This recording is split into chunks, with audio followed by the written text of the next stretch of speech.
Who were the top NXT wrestlers of 2024? What's up, everyone? I'm Denise Salcedo. Welcome back to the channel. That is today's topic. I decided to put together a list of who I thought just had a very, very strong year. And I'm going to be going ahead and ranking them from number 10 to number 1. However, for this specific video, I came up with 6 bullet points of how I judged the ranking. And of course, you may or may not agree with me. So make sure to let me know your picks in the comments section below. But here is what I judged the ranking on: consistent storylines. Was this person constantly on TV? Growth. Did this person get better throughout the year? Promos. Did this person deliver good promos? Matches. Did this person have good matches? Key moments. Did this person have any key moments throughout the year? And lastly, star power. Did this person feel like a star and were they popular? And before everybody freaks out about who's not on this list, just to let you guys know that I decided to pick people that were on NXT for a big part of the year, not just a little short period of time. So people you won't be seeing on this list include recent faces: Cora Jade, who returned from injury; Julia, Stephanie Becker, Zarya. Those are some examples of who are not in this ranking due to the duration of their time on NXT. I also did not include TNA people, so you're not going to see Joe Hendry or Jordan Grace, even though they had some big moments on NXT. I also did not include people that were drafted this year. So that includes Lyra, Elia, Braun Breaker, Baron Corbin, Carmelo Hayes, just because, again, they were only there for a certain period of time. So just to kind of give you guys an idea of how I decided who would even be eligible to be included in this video and in this ranking. So let's get to it. So number 10, I went ahead and gave this spot to Fallon Henley. So Fallon Henley has been featured on NXT for a bit now. While she hasn't had any real big stories, she has been consistent, and she is now part of this faction with Jasmine Nix as well as JC Jane. So we also saw her turn heel. That was another key thing that we saw for her this year. And so we have seen her again not really be in any major feuds, but the fact that she was consistently on TV having matches, that definitely counts. I also had to put her on here because she was part of the NXT North American Championship ladder match. I thought the women absolutely killed it at Battleground, but also she did later become NXT North American champion following the inaugural champion, Kelani Jordan. So, because of those reasons, that is why I put Fallon Henley at number 10. I did think that if she would have had bigger feuds throughout the year, she would have definitely been ranked higher. So that was like the big thing that sort of went against her. But I still thought that she had enough throughout the year to make it onto this list. At number 9, I am putting Ethan Page. Yes, I know there's probably a little bit too low for Ethan Page, but hear me out throughout the rest of the list. All right. So, number 9, I give it to Ethan Page because I did love his debut, by the way. I thought his debut into NXT was really great. Instantly brought what felt like a bigger main event feel to the NXT men's division. As we all know, that division is a little bit on the slim side, and we've been wanting to see, more stars for the men. And Ethan Page definitely felt like he brought so much. In fact, like he was literally Trick Williams' biggest feud in the, latter portion of his reign as NXT champion. And we'll talk more about Trick Williams later on.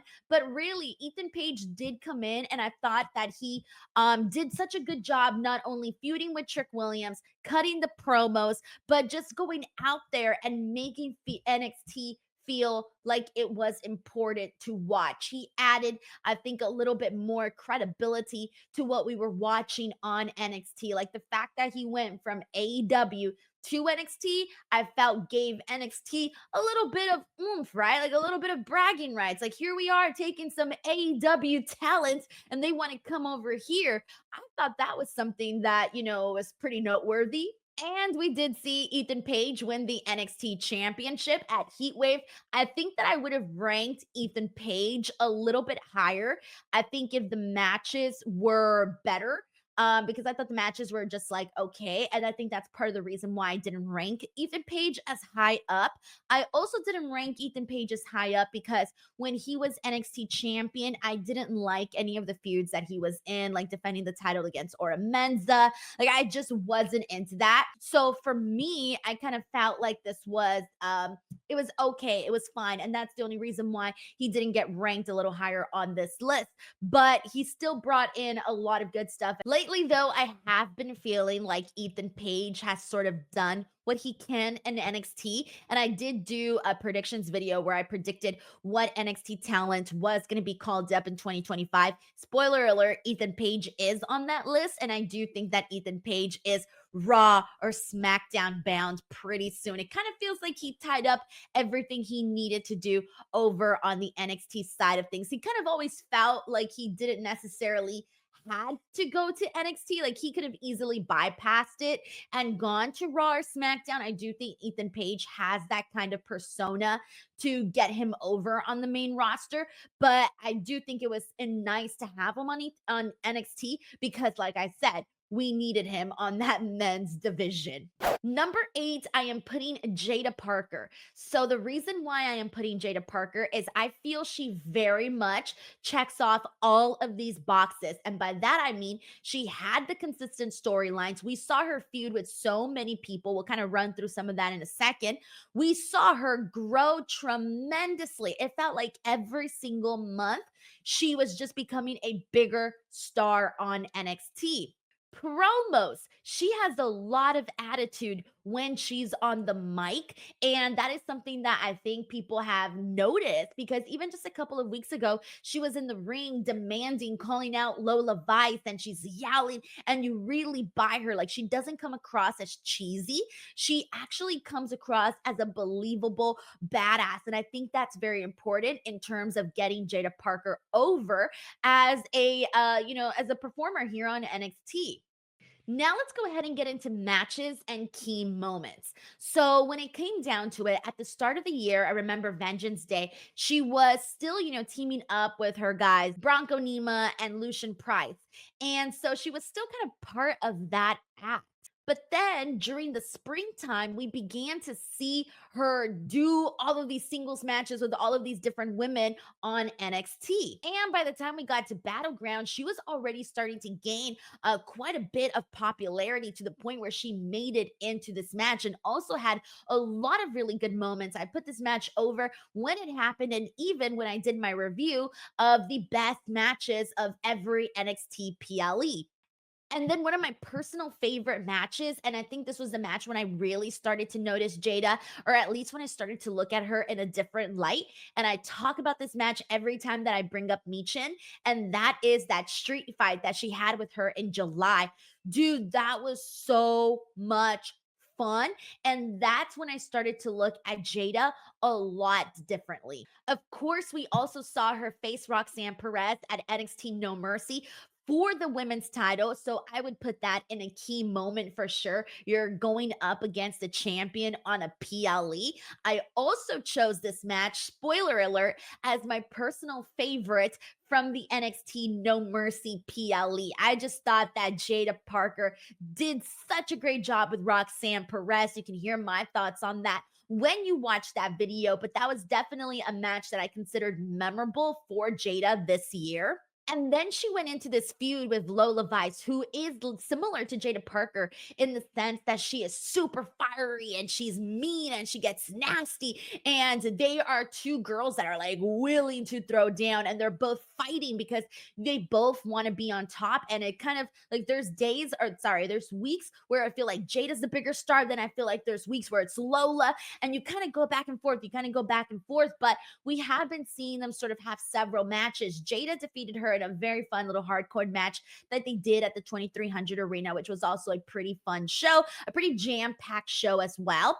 And then afterwards, she ended up losing to Lola in that NXT Underground match. And personally, I thought that out of all of the NXT Underground matches that Lola Vice has had, I thought her best one was the one that she did with Jada Parker. So what I'm saying is that Jada Parker, she is becoming a top star on NXT. She's got a lot of fans. She's getting a social media following, all of that. So she also checks off like not just the growth as a performer, but also her star power has definitely risen throughout the year, which is why she's on this spot of the list.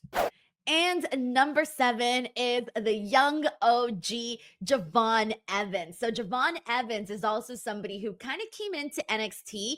And when he came into NXT, it was like he was there, but then all of a sudden he was really there. You know what I'm saying? Like he kind of sprung up on us, which is, I guess, the best way to explain also his in-ring style, because Javon Evans, dude, is fancy. He can do some fancy aerial maneuvers up in the air, and he's flying about and he's doing corkscrews and 450s and all of these insane moves, and he gets so much height, so much air, so much distance, all of that. And Javon Evans has become a young favorite to the point where he started off the year getting random matches throughout the year, right? It really like, but then he started getting more momentum as he went on. It really wasn't to me, I think, around the time until Heat Wave, when he was part of that 4-way where Ethan Page won, that we started to see him really get put into like these bigger TV spots. Suddenly he went from like, oh, he's just a kid, to all of a sudden, oh shit, you're putting him in these really big matches. We might have to start looking at Javon Evans a little bit differently, right? Because of the scenario and because of the matches that he's being put into. And then, speaking of big matches and big moments, we cannot forget to mention that he wrestled Randy Orton on freaking the second week of the CW NXT premiere. Think about that. Randy Orton versus Javon Evans in St. Louis on the CW the second week. Let it sink in. It was such a massive opportunity for him. He probably had one of the best opportunities out of anyone on NXT. Like, that's how golden that opportunity was. And so you got to mention that. He also got the rub from X Pac not too long ago, a couple weeks ago, where X Pac was basically telling him how he was his age when he beat Razor Ramon. And it was just kind of cool to see someone like X Pac, who was also, can do all the flashy moves and was ahead of his time, acknowledge Javon Evans. And so he kind of, gave him the rub. He was also, in my opinion, the MVP of the NXT Iron Survivor deadline match that we saw. Of course, Femi went in there and absolutely killed it. We know that. But I thought Javon Evans was the one that, for the most of the early portion of this match until Femi came in, he was the MVP. So, again, going back to our bullet points about this, he was really like, he wasn't really necessarily in consistent storylines, but he was consistently on TV, having matches and wrestling. We did see this growth because he went from having random matches to all of a sudden, like I said, wrestling Randy. Matches, yes, he did have great matches. We're talking about that. He has become a gem on this show. So I feel like matches, he got that check mark like multiple times. Check mark the same box over and over and circle it and highlight it, because Javon Evans definitely got the matches category down on NXT.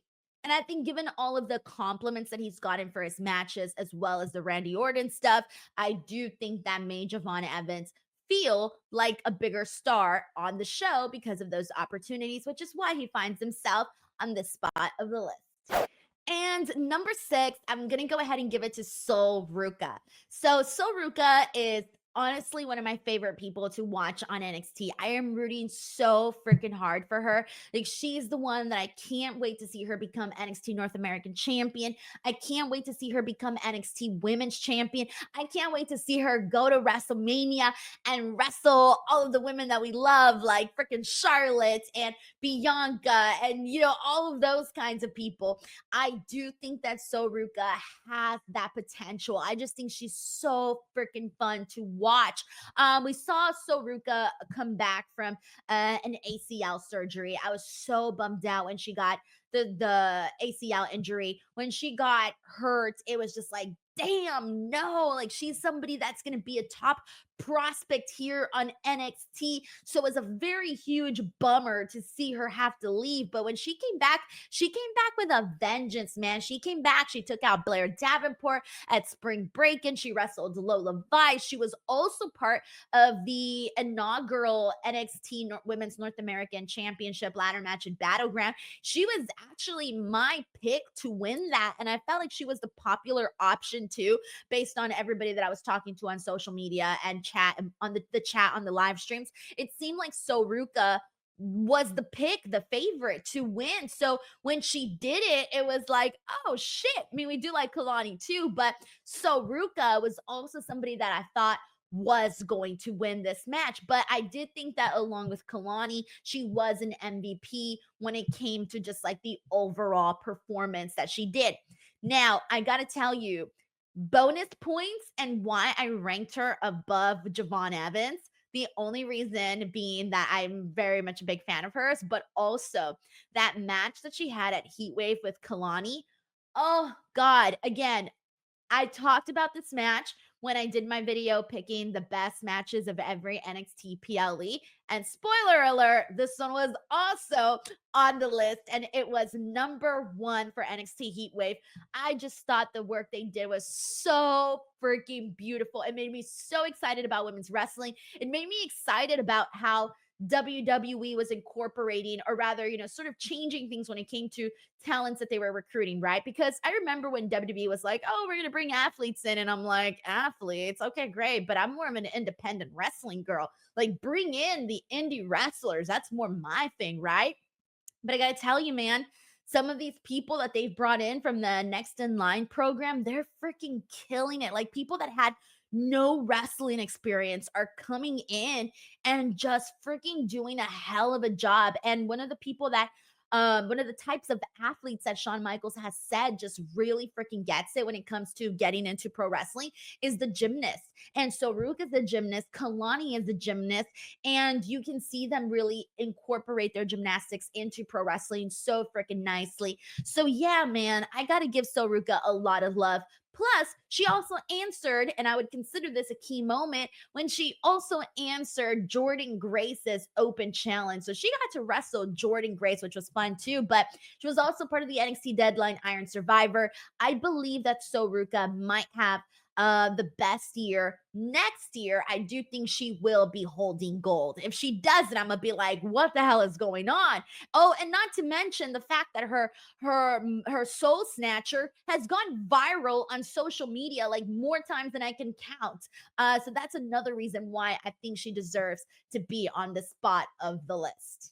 Next up on this list, number 5 is Femi. So Femi has just been incredible to watch. Getting to see his growth has been just really, really cool. So backstory, not sure how many of you guys remember, but I was at the Las Vegas tryouts that Femi was out, 2021 SummerSlam weekend, Las Vegas.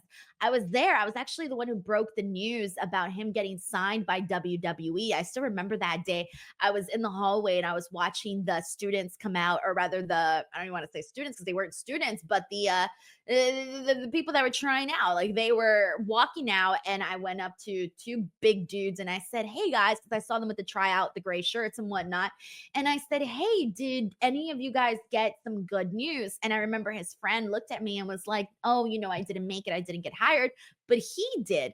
And I said, oh my gosh, dude, like you got hired? And he was like, yeah, they just told me I'm hired by WWE. And I said, hey man, do you mind if I share that? And he was like, no, go right ahead. And he gave me his name and everything. I asked him like questions, and it was just, who would have thought that he would go on to become Femi? So I remember like posting that on social media, right? And afterwards, God, I would have never imagined that he would become what he would become. It became a while. Like there was a while from when that happened, and then when we saw him on TV, and then when we saw him finally become something huge on NXT. There was a long little gap there, but he made it, man. This year was definitely his best year. He came in and he won the title very early on, NXT North American Championship. He won it very early in the year in January. So he was holding the title for a nice little lengthy period there. And then he just went on to defeat a bunch of different people. And then he had an amazing triple threat match, which I talked about again in Best PLE NXT matches with Dijak and Josh Briggs. And that match was so freaking hard hitting, so powerful because you had all of this big meaty men just freaking going at it. So yeah, by the way, I always recommend to go back and watch that one if you're like in the mood for some good NXT new era matches. I think this is definitely one to check out. But I think that match in particular proved that Oba Femi was that guy to have main event matches like this. Won the Iron Survivor Challenge, and now next year, because it'll be next year already, for New Year's Evil, we're gonna see him go up against Trick Williams, and there's a good chance that he can become NXT champion. In fact, he might actually win the title. So it's looking like it was a really good year for 2024 Obafemi, and it might be an even better year 2025 because he's either winning that NXT championship or he's going to the main roster. Like one of those two things, hell, maybe both, might be happening for him in 2025. And number four, I'm giving the spot to Lola Vice. Lola Vice is somebody that I'm also a really big fan of on NXT. I freaking think she's awesome. And she also checks off all of the key metrics that I'm judging this list on. And the fact that she has had consistent storylines throughout the year, her growth has been so amazing because she not only is a good wrestler, but she's a believable wrestler, in my opinion. When I watch her in the ring, I feel like even if I know that the girls that she's in there with have more experience than her, she never ever lets that show. And I think that is so important. And so her growth in ring has been great. Promos, I still think that she needs to kind of work on some of that. I think her promos in the ring are probably the ones that need a little bit of work, but I do think that her promos like backstage or behind the like vignettes and stuff like that, I think those are a little bit stronger. And then star power, dude, you look at Lola and she gets your attention. She gets your attention. She's pretty popular.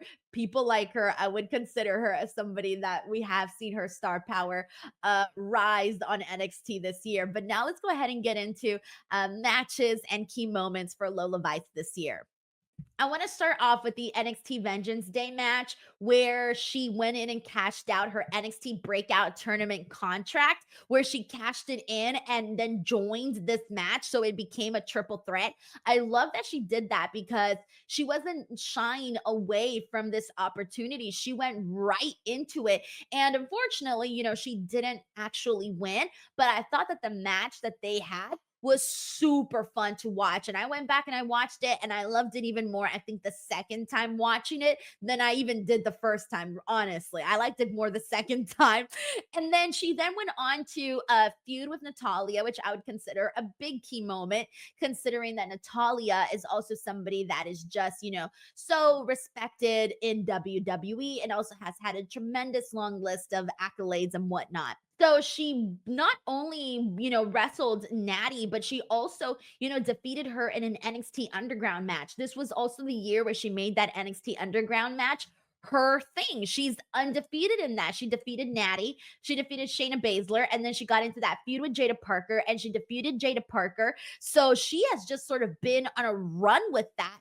And that's kind of been like the last bit that we have seen. She's, been feuding with Jaida Parker. There's a good chance that she's also going to be getting championship gold on NXT. I can see her becoming NXT Women's Champion. I can see her becoming NXT North American Champion. She just checks off all the boxes. So, given how much growth we've seen from her already, she just gets wrestling, and I think she gets what she needs to be in order to become a star. And she's just going to continue getting better. So, shout out to Lola Vice, and I think she very well deserves this spot here on the list. Number three, I am putting Kelani Jordan. Kelani Jordan has been a joy to watch on NXT. She truly, truly has. I mean, God, so much has happened. She has been consistently on TV. She's been kicking ass since last year, even. And 2024 was her even better freaking year. And of course, we saw her make history. So first of all, she kind of started the year sort of not really doing anything major. She was just kind of, getting her reps, having her matches. You knew she was good. You knew all of that, but she wasn't really in anything major. Like Stand and Deliver, she was in a six-person tag. Cool, whatever, right? But then she was just having matches consistently on NXT, and then fast forward to the Battleground match. Again, she was an MVP in that match, but nobody expected Kelani Jordan to win. She shocked the world. She made history and she surprised everybody. And the second she won the title, it was like she flipped a switch. She flipped a switch. She went from, oh, she's young and she's cute and she's talented to, oh shit, Kelani Jordan has arrived. And again, shout out that match with her and Ruca at Heatwave. That was phenomenal. We went on to see her face, people like Tatum Paxley, Wendy Chu. Eventually, she lost the title to Fallon Henley. But I did think that the work that she did since she won the title and even after losing the title really just went to show a new person. She just has so much freaking confidence in the ring. She's gotten even better. We also got to see her get the rub from Rob Van Dam. Dude, Kalani Jordan, she's going to be something special. And she's another person that she's just going to continue to keep killing it. 2025 NXT Women's Championship is on the horizon for Kalani Jordan. And number two on the list, I got to give it to Trick Williams. All right, guys, how do you not give this spot to Trick Williams? I think that Trick, it's funny because when I was sort of first before I dove into like looking at everybody's highlights, I was almost going to rank Trick a little bit lower, only because of the title reign. He didn't really have hot challengers to face. But then when I went back and really looked at the full year, not just the last couple of months, when I looked at the full year, there was some stuff that I forgot happened this year. Not that I forgot happened, but that I forgot took place this year. I think in my mind, I was thinking about it in the previous year, but no, it happened this year. And the biggest one being his feud with Carmelo Hayes. I mean, they were best of friends, they were, a duo. And we got to see this great long story between both of them that was really built up to be this massive match at NXT Stand and Deliver. Unfortunately, the match didn't necessarily hit as hard as the feud did. And this is one of those rare cases where I think the story was actually better than the physical matchup. But regardless, it was still a very, very huge thing and a huge part of NXT storyline for several months. He did go on to win the NXT title from Dragunov at Spring Break and when the whole PC started shaking. And so that was all good. After he won the title, we did kind of have a little bit of a dip where it wasn't necessarily as hot, but then Ethan Page came in and kind of got things rolling once again for him. And again, I think the back and forth, like the promos and the feud, the story portion of Trick and Ethan, I thought was pretty good. I didn't think the matches were that great though, but the story was pretty interesting. So that did help out Trick Williams a whole lot.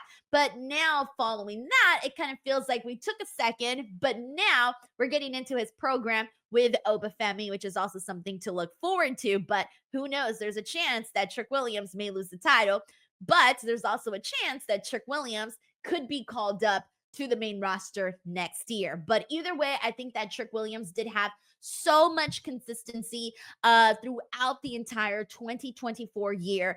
He had so much growth going from being the sidekick to, being this big star, the biggest male star on that NXT had, honestly. And his promos have been good from the very beginning, in my opinion. So that was already, a box to check there.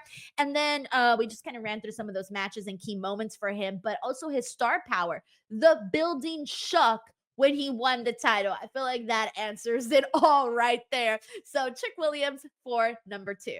And I'm pretty sure you've figured out who number 1 would be. And that, my friends, is the prodigy, Roxanne Perez. She takes the number 1 spot in my book because I really do think that she just had a freaking amazing year. Let's kind of run through this because she did also check off all of these boxes here. She kicked off the year, obviously, chasing after that NXT Women's Championship. We got to see her frustration grow when she wasn't getting that title, but we did see her, in that match with Lyra and with Lola. Great match at Vengeance Day. Cool stuff. We do obviously see her turn heel, like I mentioned, and she keeps chasing and chasing after that title, and eventually, heads on over to NXT Stand and Deliver and defeats Lyra Valkyria for the NXT Women's Championship. It was a really good match. Of course, Lyra then went off to the main roster, and we just see Roxanne Perez like really just start to defend the title everywhere. She goes on to the big matchup with Jordan Grace at NXT Battleground, and that one was massive, man. That was all anybody was talking about. All anybody was talking about was Roxanne versus Jordan, this NXT and A collaboration. Holy shit, what's this match gonna look like? Is she gonna drop the title to Jordan Grace? I really truly think that Roxanne and Jordan were the draw for that pay-per-view. Like, they were the reason you tuned in to watch. Roxanne and Jordan were the stars of that. And so the magnitude of all of that, that's a real strong key moment. And of course, she defeated Jordan Grace in a really great match. She then went on to face Lola Vice. That was another good one. She had this was my favorite match of the year, and I'll tell you which my favorite match of NXT for the year was, or at least I feel like it was for the year. For sure, for the women. For sure, this was my favorite NXT match for the women, was her match at Great American Bash with Thea Hale. Now, so Thea Hale's not on this list because I really do think that the Chase U programming really held her back, and she didn't really get to do all that much, at least not compared to some of the other people on this list. And I do think that once they have Thea Hale really go out there and wrestle a lot more and stand on her own 2 feet, I really do think that she will be a top person at some point, but she's obviously still so young, so she's got plenty of time. But this was my favorite women's match of the year, was Roxanne Perez versus Thea Hale at Great American Bash. It was just so freaking good. They were also, oh yeah, that's right, they were the youngest ever to main event on NXT. Like, that was another history making moment. So shout out to them for that. Then Roxanne and Jaida at No Mercy, as I mentioned, and then eventually her teaming up with Cora Jade, getting into this program with Julia and Stephanie Vaquer, and that being another big thing within itself. Wrestling Julia on the CW, that was huge. That was something people were really anticipating. Loved her chemistry with Stephanie Vaquer. Still so much more there that we can see, but Roxanne Perez has really been growing as a champion, growing as a star. Her matches are all different with each and every single person that she wrestles. I really feel she deserves her flowers for the work that she has done. This is the reign we wanted from her as NXT Women's Champion.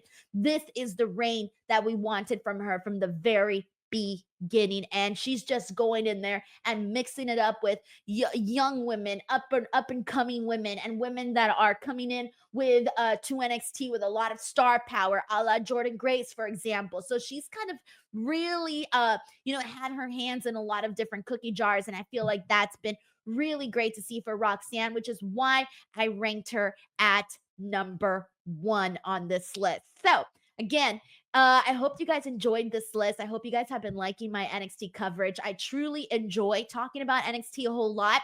I cover it each and every single Tuesday. I have more NXT videos up here on the channel that you guys can check out. I'm going to recommend this one, which is the my favorite NXT PLE matches for the year, because I referenced it a whole lot in this video. But also, I do also want to recommend the NXT stars that I think will be called up to the main roster next year. So you guys can check out both of those videos. Let me know what you guys think, and I hope you guys enjoy my NXT coverage as well as all my pro wrestling coverage here on the channel, and I'll catch you guys on the next one. Bye, everyone.